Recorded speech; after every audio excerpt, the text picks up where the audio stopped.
नमस्कार, स्वागत है आपका जनता टीवी में। मैं हूं आपके साथ सचिन चौहान। चलिए सीधा रुख लेते हैं खबरों का। कांग्रेस की भारत जोड़ो यात्रा को महान दल पार्टी का समर्थन मिला है। इससे पहले सपा अध्यक्ष अखिलेश यादव यात्रा में निमंत्रण के लिए चिट्ठी लिखकर राहुल गांधी का धन्यवाद वो कह चुके हैं। हालांकि अखिलेश यात्रा में शामिल नहीं हुए हैं। ऐसे तमाम अपडेट से जनता टीवी लगातार आपको रूबरू करवा रहा है। आज हमारी वरिष्ठ सहयोगी पूजा मोहन पांडे ने वाराणसी के पिंडरा विधानसभा सीट से कांग्रेस के पूर्व विधायक और फायर ब्रांड नेता अजय राय से खास बातचीत की है। उनका कहना है कि मोदी के संसदीय क्षेत्र बनारस से यात्रा में लोगों का हुजूम यहां पर उमड़ा है। क्या कुछ और उन्होंने कहा वो सुन लेते हैं। भारत जोड़ो यात्रा की हर अपडेट से लगातार जनता टीवी आपको अपडेट करा रहा है और हम आपको बता रहे हैं कि ग्राउंड जीरो पर भारत जोड़ो यात्रा को लेकर अंतिम पड़ाव में क्या कुछ हलचल है। वाराणसी से पूर्व विधायक अजय राय हमारे साथ में हैं। पिंडरा इनका विधानसभा क्षेत्र रहा था पिछली बार। हालांकि वहां पर हार का सामना करना पड़ा कांग्रेस को, लेकिन हाँ, फायर ब्रांड नेता जरूर है, अपने बयानों के लिए जाने जाते हैं। अजय राय जी, बहुत स्वागत जनता टीवी पर आपका। भारत जोड़ो यात्रा में आप कल से लगातार मैं आपको देख रही हूँ, या उससे पहले से भी आप रहे होंगे।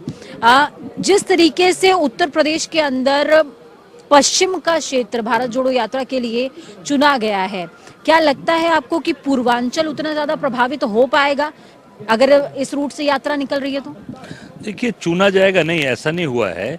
ये जो रास्ता तय हुआ, जो कन्याकुमारी से कश्मीर के जो रूट तय हुए, उस रूट के बीच में ये आया, ये पश्चिम का क्षेत्र आया। इसलिए यहाँ पर कांग्रेस ने इस रूट का चयन किया, राहुल जी ने किया, और पूरे इस तरीके से इससे भारत जोड़ो यात्री जा रहे हैं। निश्चित तौर से ये रूट बना है। और ये देखिए, कोई भी चीज़ जब कहीं से भी वो गुजरेगी या कहीं से भी उसका एक आगमन होगा, तो निश्चित तौर से उसका असर पूरे प्रदेश में पड़ता है और अगल बगल की भी जो जगह है वहाँ पर ही पड़ता है। तो अब पूरे पूर्वांचल के लोग आए हुए हैं राहुल जी का स्वागत करने, उनका अभिनंदन करने आए हैं, और पूरे पूर्वांचल और पूरे प्रदेश में इसका संदेश गया। गोरखपुर के लोग नजर नहीं आए ज्यादा? नहीं है, बिल्कुल है, पता लगा सकते हैं। गोरखपुर के तो हमारे प्रांतीय अध्यक्ष ही हैं। हमारे प्रांतीय अध्यक्ष वीरेंद्र चौधरी गोरखपुर से ही, विधायक भी हैं वहाँ से, वो आए, पूरी टीम आई है, पूरा गोरखपुर का बेल्ट आया है। बनारस, मोदी जी जहाँ संसदीय क्षेत्र है ना, पूरा बनारस भरा पड़ा हुआ है। क्या लगता है आपको कि इसका इम्पैक्ट आगे नजर आएगा या फिर नहीं नजर आएगा? क्योंकि हम ये बात समझ रहे हैं, लगातार हम कांग्रेसियों से बात कर रहे हैं, उनका साफ तौर पर कहना है कि 2024 हमारा लक्ष्य नहीं है। हमारा लक्ष्य है सबसे पहले लोगों के दिलों में उतरना। सही बोला उन्होंने, जो बात बोली सही। देखिए, 24, 22, 28 की बात नहीं होती।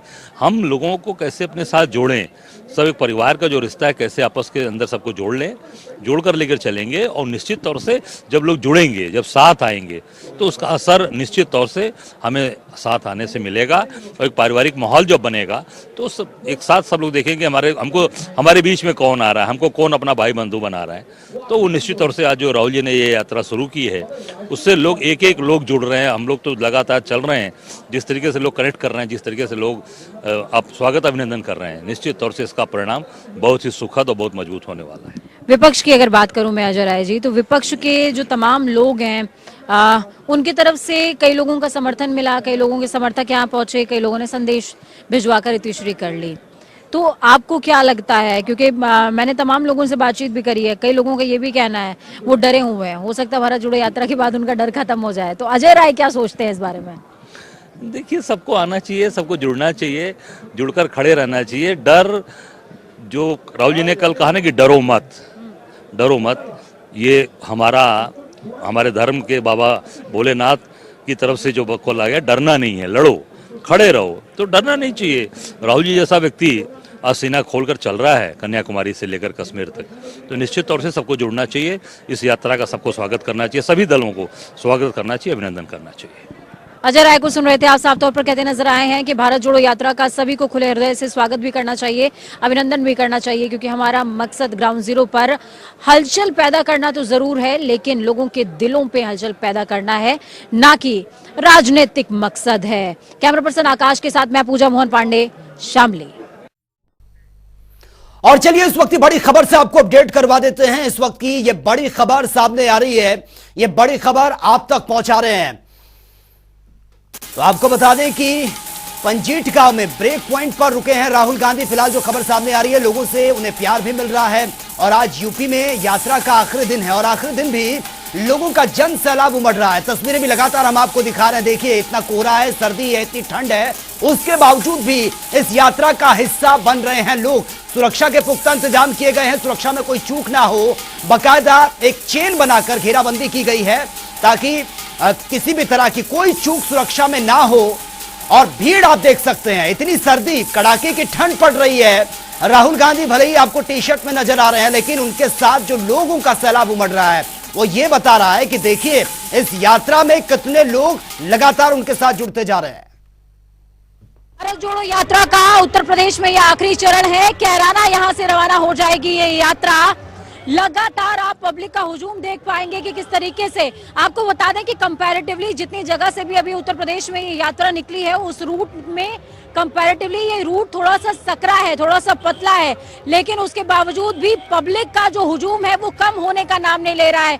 राहुल गांधी को देखने के लिए, उनकी एक मुस्कान को महसूस करने के लिए तमाम लोग यहाँ पर नजर आ रहे हैं ग्राउंड जीरो पर राहुल गांधी के साथ चलने के लिए। देखिए, आज सबसे अलग क्या इस रैली में नजर आ रहा है, महान दल का झंडा, तिरंगा और तमाम चीजें आपको नजर आएंगी। लोगों का हुजूम, भगदड़, बहुत सारी चीजें ऐसी हैं।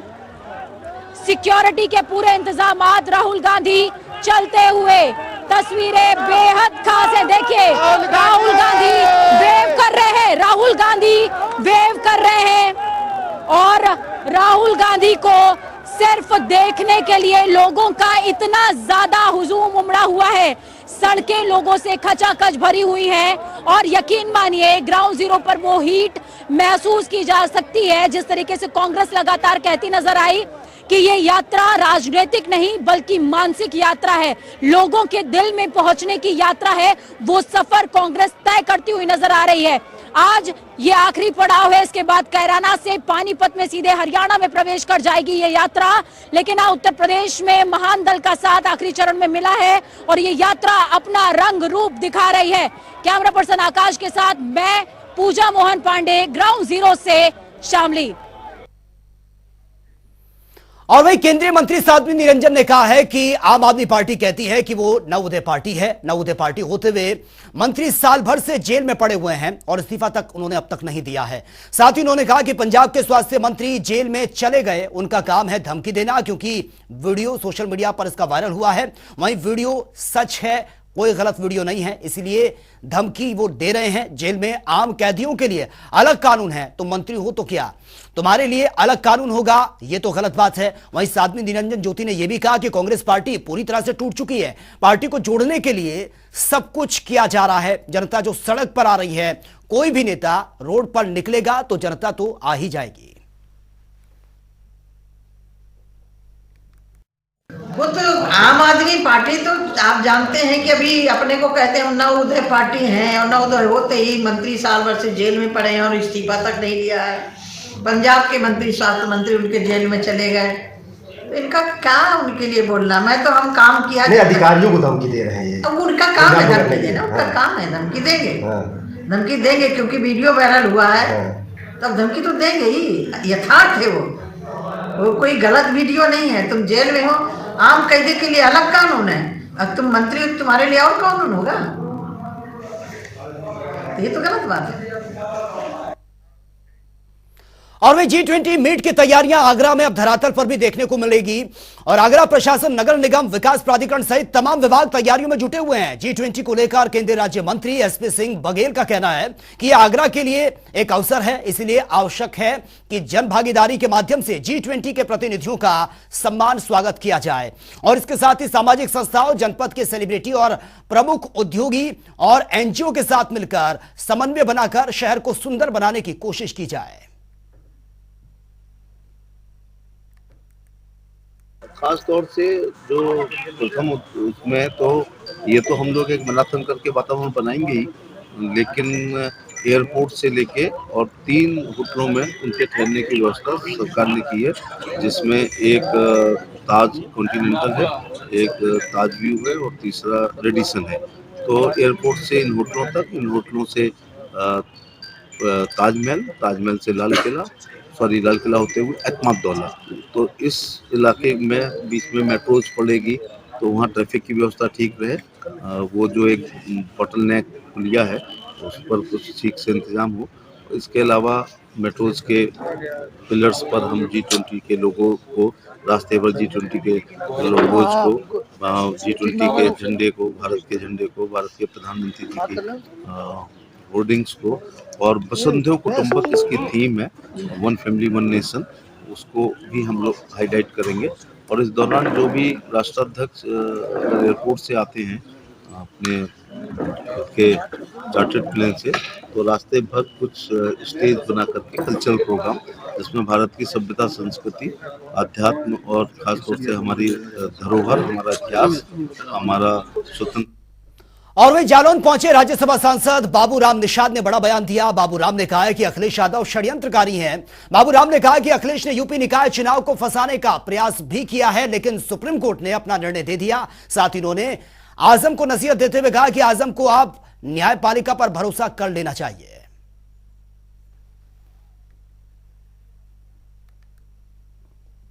बीजेपी उस निर्णय का स्वागत करती है और निश्चित रूप से बीजेपी का जो स्टैंड है वो 5 सदस्यीय कमेटी का गठन किया गया है।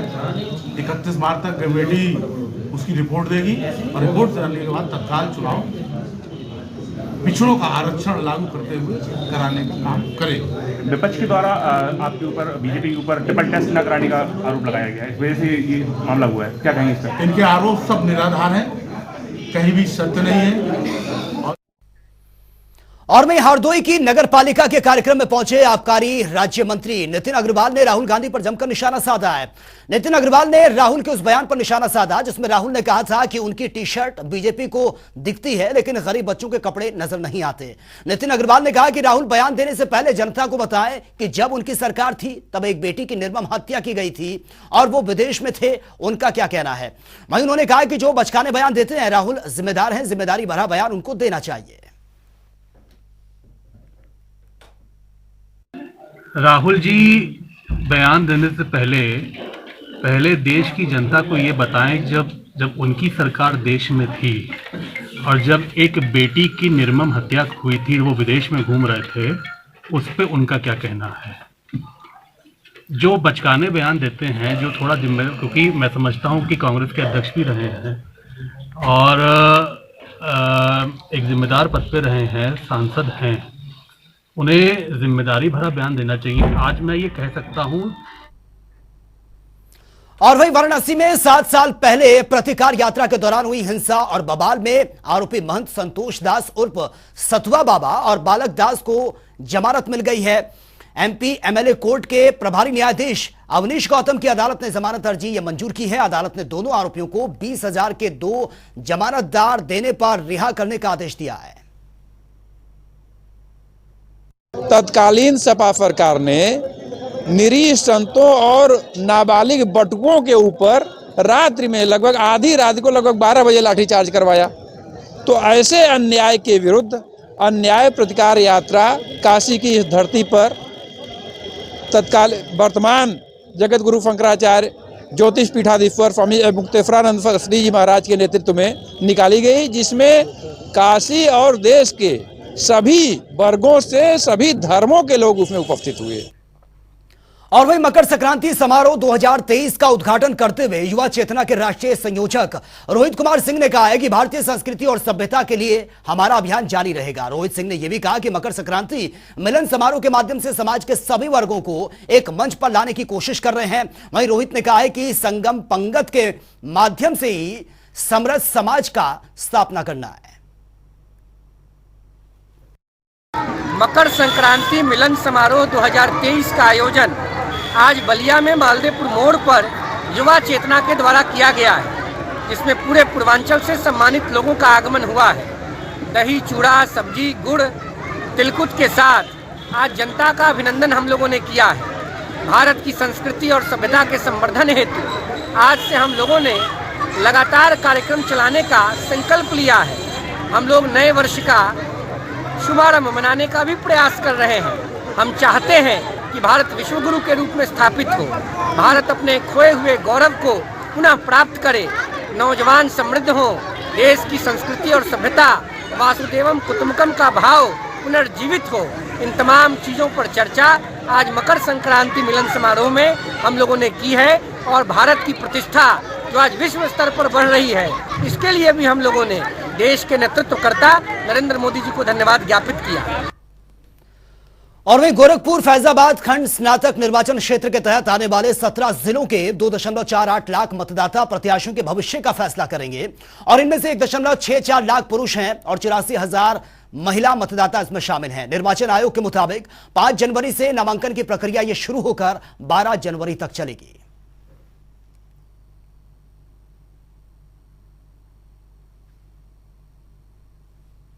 तो 30 जनवरी को यह मतदान होगा। और वहीं दरगाह आला हजरत से जुड़े संगठन ऑल इंडिया मुस्लिम जमात के राष्ट्रीय अध्यक्ष मौलाना शाहबुद्दीन रजवी बरेलवी ने कश्मीर के राजौरी में हुए आतंकवादी घटना की निंदा करते हुए कहा है कि इस्लाम अमन और शांति का मजहब है। पैगंबर इस्लाम पूरी दुनिया के लिए रहमत बनकर आए और उन्होंने पूरी दुनिया को विश्व शांति का पैगाम भी दिया है। कश्मीर के जिला राजौरी में जो आतंकवादी घटना हुई है और उसमें हिंदुओं के मकानों पर हमला हुआ है, तो ये निहायत ही अफसोसनाक बात है। यह आतंकवादी घटना जानबूझ करके आतंकवादी दहशतगर्द लोग ये गैर मुस्लिमों को निशाना बना रहे हैं। ये इस्लाम इस बात की इजाज़त नहीं देता है। इस्लाम अमन शांति का मजहब है और पैगंबर इस्लाम ने पूरी दुनिया को शांति की तालीम दी है। और वहीं प्रयागराज में 2 सियासी ध्रुव एक बार फिर साथ आए हैं। आपको बता दें कि माफिया अतीक अहमद की पत्नी शाइस्ता परवीन ने आज बहुजन समाजवादी पार्टी का दामन थाम लिया। प्रयागराज के सरदार पटेल संस्थान में आयोजित बसपा मंडल कार्यकर्ता सम्मेलन में आज शाइस्ता ने बसपा की सदस्यता को ग्रहण किया है। शाइस्ता ने अपने बेटों के साथ बसपा को ज्वाइन किया है।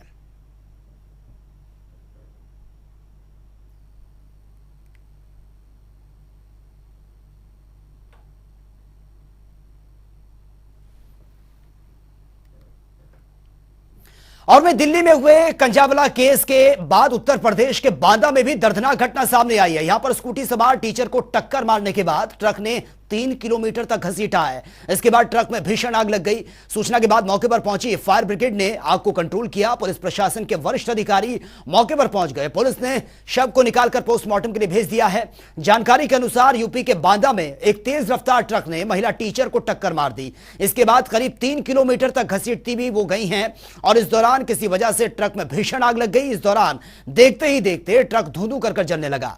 लोगों ने घटना की सूचना तुरंत पुलिस को दी। पुलिस मौके पर पहुंची।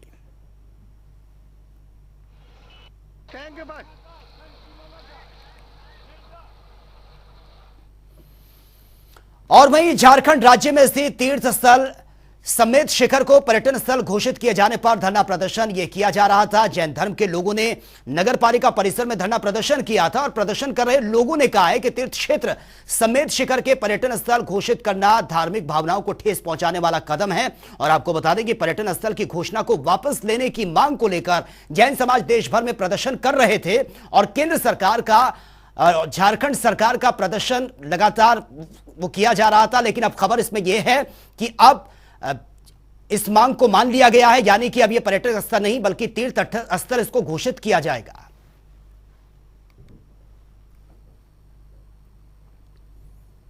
और वहीं लखनऊ में आगामी G20 सम्मेलन को लेकर उपाध्यक्ष डॉक्टर इंद्रमणि त्रिपाठी ने तैयारियां शुरू कर दी है। उन्होंने आर्किटेक्ट्स फाइन आर्ट्स कॉलेज के छात्रों, चित्रकारों और मूर्तिकारों के साथ एक अहम बैठक कर रणनीति तय की है।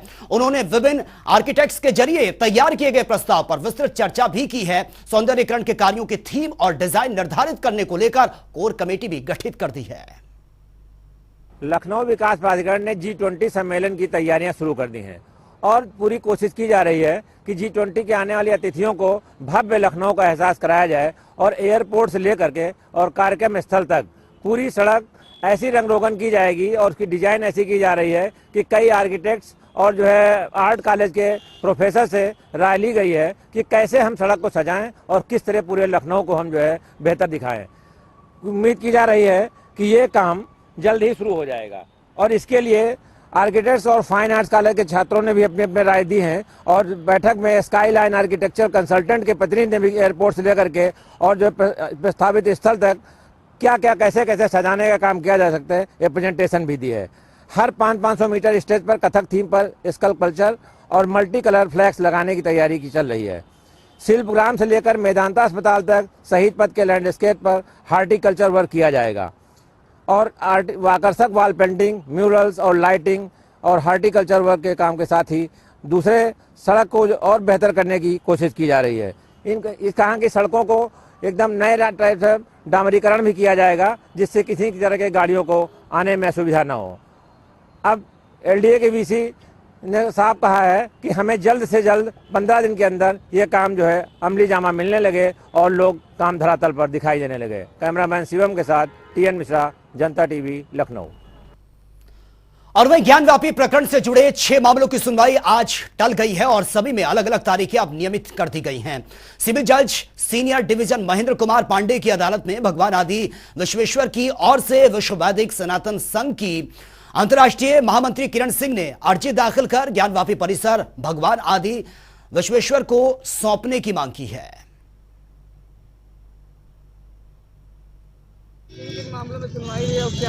देखिए, एक मुकदमा जो किरण सिंह के द्वारा दाखिल है भगवान आदि विश्वेश्वर वगैरह बनाम उत्तर प्रदेश सरकार वगैरह, उस मुकदमे में प्राइमरली जो है वो मुस्लिम पक्ष यानी अंजुमन इंतजामिया डिफेंडेंट नंबर 4 की तरफ से एक प्रार्थना पत्र ऑर्डर 11 रूल 12 और 14 का दाखिल किया गया। उसको साधारण भाषा में अगर कहा जाए तो अंजुमन इंतजामिया द्वारा ये मांग की गई कि जो वाद दाखिल किया गया है उसमें कुछ ऐसे तथ्य और कुछ ऐसी चीज़ों का विवरण दिया गया है जिसका एविडेंस नहीं प्रोड्यूस किया गया है। और में उत्तराखंड के हल्द्वानी के बनभूलपुरा में रेलवे के 78 एकड़ जमीन से 4000 परिवारों को बेदखल करने और उत्तराखंड हाईकोर्ट के आदेश पर सुप्रीम कोर्ट ने फिलहाल रोक लगा दी है। शीर्ष अदालत के इस आदेश के बाद 4000 परिवारों के आशियानों को फिलहाल नहीं उजाड़ा जाएगा। सुप्रीम कोर्ट ने नोटिस भेजते हुए उत्तराखंड सरकार और रेलवे से इस मामले पर जवाब मांगा है। कोर्ट ने कहा कि रातों रात आप 50,000 लोगों को नहीं हटा सकते। देखिए, उस पर हमारा पहले से ही ये मानना था कि चूंकि न्यायालय का मामला है, न्यायालय जो भी आदेश करता उसके साथ हमारी सरकार उस पर आगे कार्रवाई करती, आगे काम करती। हम न्यायालय के रुख पर ही थे। न्यायालय जो भी आदेश करेगा वो हमेशा हमें मान्य होगा। हुआ भी है आज, और ये इंसानियत की जीत है, मानवता की जीत है। जिस तरह से सरकार उन 4,365 परिवारों को बेघर करने का मंसूबा पाले हुई थी, आज उनके मंसूबे नाकाम हो गए हैं। वहाँ पर कॉलेज थे, वहाँ पर मंदिर थे, वहाँ पर मस्जिद थी, वहाँ पर गुरुद्वारा थे और भी वहाँ पर विकास के संस्थान थे।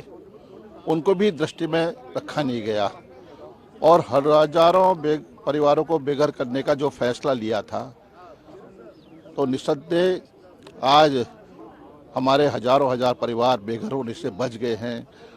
उनका जो घर थे, जो उनके टूटे फूटे जगह थी, आज वो वहाँ पर ईश्वर की दुआ कृपा से और माननीय उच्चतम न्यायालय की फैसले से उन्हें राहत मिली है। और यकीनन ये न्याय की जीत है, मानवता की जीत है, इंसानियत की जीत है। और वे रेलवे अतिक्रमण पर सुप्रीम कोर्ट से स्टे मिलने के बाद हल्द्वानी विधायक सुमित हृदयेश ने नेता प्रतिपक्ष यशपाल आर्य को मिठाई खिलाकर खुशी भी मनाई है। और जोशीमठ में भू धसाव से लगातार दरारें बढ़ती जा रही है। भू धसाव ने अब सभी वार्डों को अपनी चपेट में ले लिया है। स्थानीयों ने सरकार के खिलाफ बुधवार की रात को मशाल जुलूस निकाला और आज सुबह से ही प्रदर्शन लगातार जारी है और जोशीमठ बाजार बंद करने की चेतावनी दी है। प्रदर्शनकारियों का आरोप है कि शासन प्रशासन की लापरवाही के चलते आज जोशीमठ में रहने वाले कई परिवार खतरे की जिंदगी वो जी रहे हैं। तो वहीं दूसरी तरफ ज्वाइंट मजिस्ट्रेट दीपक सैनी ने बताया कि भू धसाव की निगरानी पीएमओ से की जा रही है। आपको बता दें कि कल जोशीमठ से 66 परिवारों को सुरक्षित स्थानों पर शिफ्ट किया गया है। अब तक 77 परिवारों को शिफ्ट किया जा चुका है। राज्य सरकार पूरे मामले की मॉनिटरिंग कर रही है। वहीं मुख्यमंत्री पुष्कर सिंह धामी के निर्देश पर विशेषज्ञों का एक दल जोशीमठ भी रवाना हो चुका है। और वहीं अंकिता हत्याकांड मामले में तीनों आरोपियों के नार्को और पॉलीग्राफ टेस्ट के मसले पर आज फैसला टल गया है। अभियोजन पक्ष ने कोर्ट से समय मांगा है। मामले में अब 10 जनवरी को फैसला आएगा। आपको बता दें कि एसआईटी की ओर से बीते 9 दिसंबर को अदालत में अर्जी लगाई गई थी, जिसमें तीनों आरोपियों से उनकी सहमति मांगी गई थी।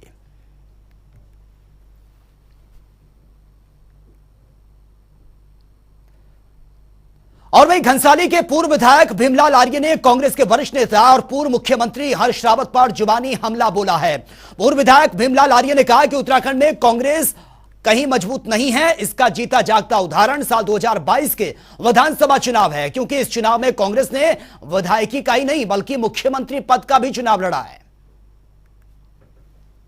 देखिए, हरीश रावत जी ने भीमलाल के साथ ही नहीं, देश और उत्तराखंड के न जाने कितने लोगों के साथ ऐसा बर्ताव किया है, ऐसा आचरण किया है कि, और इसका उदाहरण मैं आपको बता दूं, जो हरीश रावत जी जिस हरीश रावत जी को भीमलाल आर्य ने राजनीतिक जीवन दिया है।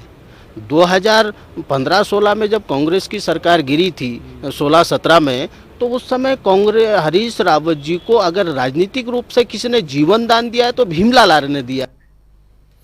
और मैं उत्तराखंड में सरकारी बेसिक स्कूलों में 1 किलोमीटर के दायरे में स्थित आंगनबाड़ी केंद्रों में प्राइवेट स्कूल की तर्ज पर प्री प्राइमरी कक्षाओं की पढ़ाई करवाई जाएगी। राष्ट्रीय शिक्षा नीति 2020 के तहत अब तक सरकारी स्कूलों के परिसर में 4500 आंगनबाड़ी केंद्रों का प्री प्राइमरी की तर्ज पर बाल वाटिका में तब्दील इसको किया जा चुका है। डीजी शिक्षा बंशीधर तिवारी के अनुसार महिला सशक्तिकरण और बाल विकास विभाग से 1 किलोमीटर के दायरे की आंगनबाड़ी की लिस्ट ये मांगी गई है। देखिए, जो हमारे स्कूलों में आंगनबाड़ी स्थित हैं, ऐसी 5000 आंगनबाड़ियों में हम लोग बाल वाटिका इस वर्ष गत वर्ष प्रारंभ कर चुके थे। जो बचे हुए लगभग 10,000 से ज़्यादा आंगनबाड़ी हैं, उसमें हम लोग इस वर्ष बाल वाटिका शुरू करने वाले हैं। तो उसका हमने जो स्कूल है, जिस स्कूल के 1 किलोमीटर या 2 किलोमीटर के दायरे में आंगनबाड़ी स्थित है, उसकी सूची बनाने का है। साथ ही साथ जो आंगनबाड़ी कार्यकर्ती हैं, उनका प्रशिक्षण हम लोग शुरू करेंगे, और जो अभ्यास पुस्तिका है और जो निर्देशिका है, वो सारा प्रिंट करके हम आंगनबाड़ी वर्करों को देंगे। और में उत्तरकाशी जिला पंचायत अध्यक्ष दीपक बिजलवाड़ के खिलाफ वित्तीय अनियमितताओं में मुकदमा दर्ज किया जाएगा। मामले में उत्तराखंड सरकार ने मुकदमा दर्ज कराने की परमिशन दे दी है। आपको बता दें कि पहले में हुई एसआईटी जांच में अनियमितताएं पाए जाने पर पुलिस ने सरकार से अध्यक्ष के खिलाफ मुकदमा दर्ज करने की मांग की थी। जिला पंचायत उत्तरकाशी में जो वित्तीय अनियमितताएं, भारी भ्रष्टाचार हुआ, उसके संबंध में शासन ने जांच कराई, एसआईटी जांच कराई, डीएम साहब से जांच कराई, कमिश्नर साहब से जांच कराई।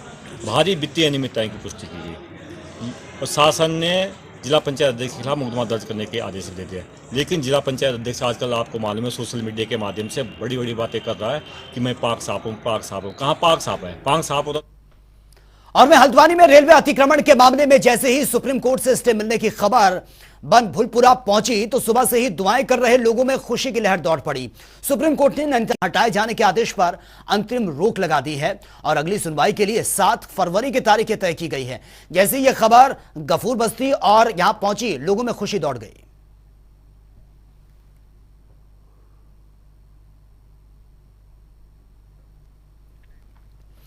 और हल्द्वानी में पुलिस को बड़ी सफलता मिली है। पुलिस और एसओजी टीम ने 2 शातिर इनामी बदमाशों को गिरफ्तार किया, जिनमें एक इनामी बदमाश रियाजुद्दीन 1 लाख का फरार इनामी बदमाश था।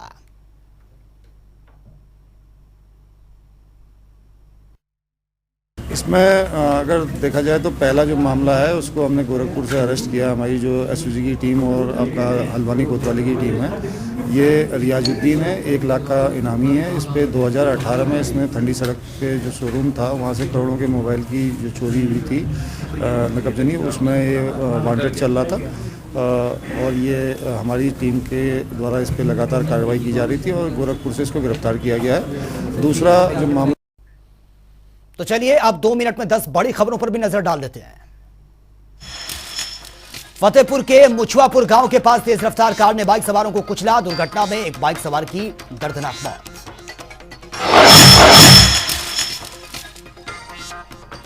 आजमगढ़ में सीएम योगी आदित्यनाथ के आदेश अनुसार सड़क सुरक्षा माह पुलिस लाइन से हुई शुरुआत। इस दौरान डीएम, एसपी और सीएमओ, आरटीओ मौजूद रहे। कन्नौज के कलेक्ट्रेट ग्राउंड में मनाया गया है सड़क सुरक्षा माह। डीएम सुक्रांत कुमार शुक्ला ने हरी झंडी दिखाकर गाड़ियों को रवाना किया।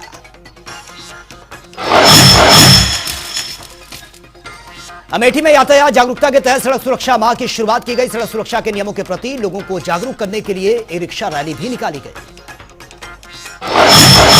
रुद्रपुर में करोड़ों की ठगी करने वाला गिरफ्तार। मामले में पुलिस ने दो अभियुक्तों को गिरफ्तार किया। विदेश भेजने के नाम पर ठगी करते थे। हरदोई में दर्जन भर दबंगों ने व्यापारी के घर पर लाठी डंडों से हमला बोल दिया। व्यापारी की तमंचे के बट से पीटते हुए 100 मीटर दूर तक दबंग अपने साथ ले गए। सोशल मीडिया पर वीडियो वायरल। श्रावस्ती में सड़क सुरक्षा को लेकर डीएम नेहा प्रकाश ने हरी झंडी दिखाकर वाहन को किया रवाना। कलेक्ट्रेट में सभी कर्मचारियों को यातायात जागरूकता की शपथ भी दिलवाई गई।